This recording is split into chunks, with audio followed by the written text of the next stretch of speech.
Iran और Israel अमेरिकी युद्ध की वजह से हॉर्मुज स्ट्रेट और उसके आसपास के समुद्री क्षेत्र में भारत के 28 जहाज फंसे हुए हैं। अब भारत सरकार भारतीय झंडों वाले इन जहाज़ों को सुरक्षित निकाल कर लाने के लिए विकल्पों पर विचार कर रही है।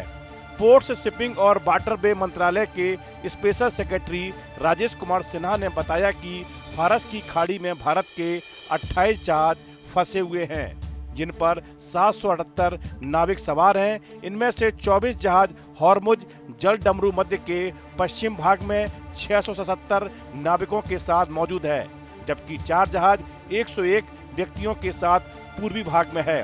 वर्तमान में 28 Indian flag vessels Persian gulf में ऑपरेट कर रहे हैं। इसमें 24 वेसल ऐसे हैं जो स्ट्रेट ऑफ हॉर्मुज के वेस्ट में है, उसकी पश्चिम तरफ है पर्शियन गल्फ में, और उसमें 677 इंडियन नाविक हैं, और 4 वेसल स्ट्रेट ऑफ हॉर्मुज के पूर्वी तरफ हैं, और उसमें 101 इंडियन नाविक हैं। ये सारी वेसल्स और क्रू को हम एक्टिवली मॉनिटर कर रहे हैं, उनकी सेफ्टी के लिए, उनकी सिक्योरिटी के लिए। Authorities, ship managers, and recruitment agencies, those who recruit the seafarers, are closely coordinating with Indian embassies and local authorities to ensure safety and render medical assistance to them.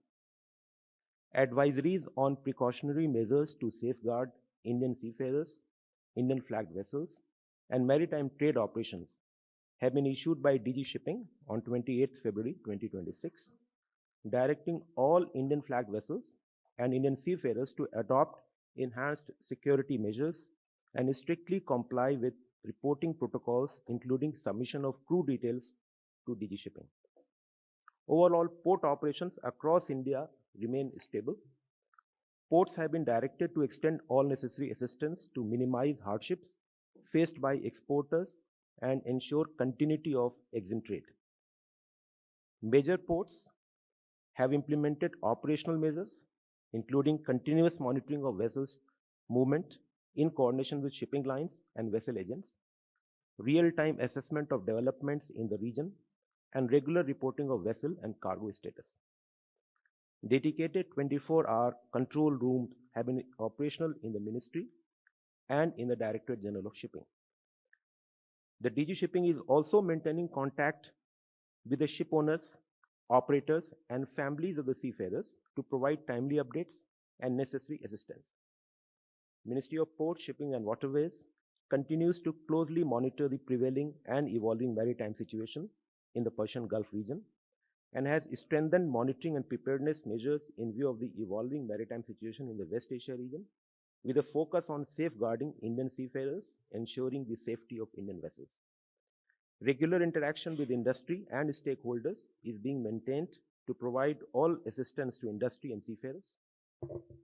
The government is fully committed to ensuring the safety and welfare of Indian seafarers and protecting India's maritime interests. माना जा रहा है कि इनमें से एक सुरक्षित विकल्प भारतीय नौसेना के द्वारा उन्हें एस्कॉर्ट करते हुए सुरक्षित निकाल कर लाने का विकल्प भी शामिल है।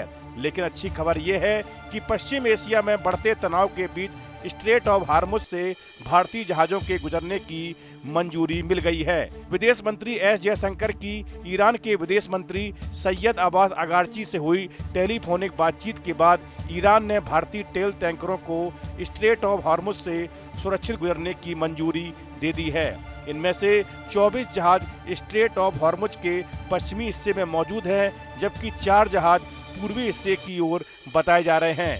अधिकारी ने कहा, हम सभी जहाज़ों की सुरक्षा के लिए सक्रिय रूप से निगरानी कर रहे हैं। अधिकारी, जहाज प्रबंधक, भर्ती एजेंसियां, भारतीय दूतावासों और स्थानीय अधिकारियों के साथ मिलकर सुरक्षा सुनिश्चित करने और उन्हें चिकित्सा सहायता प्रदान करने के लिए समन्वय कर रहे हैं। सिन्हा ने कहा कि मंत्रालय फारस की खाड़ी क्षेत्र में मौजूद और विकसित हो रही समुद्री स्थिति पर लगातार नजर रख रहा है और पश्चिम एशिया क्षेत्र में विकसित हो रही स्थिति को देखते हुए भारतीय जहाज़ों और नाविकों की सुरक्षा सुनिश्चित करने के लिए निगरानी और तैयारी के उपायों को मजबूत किया है।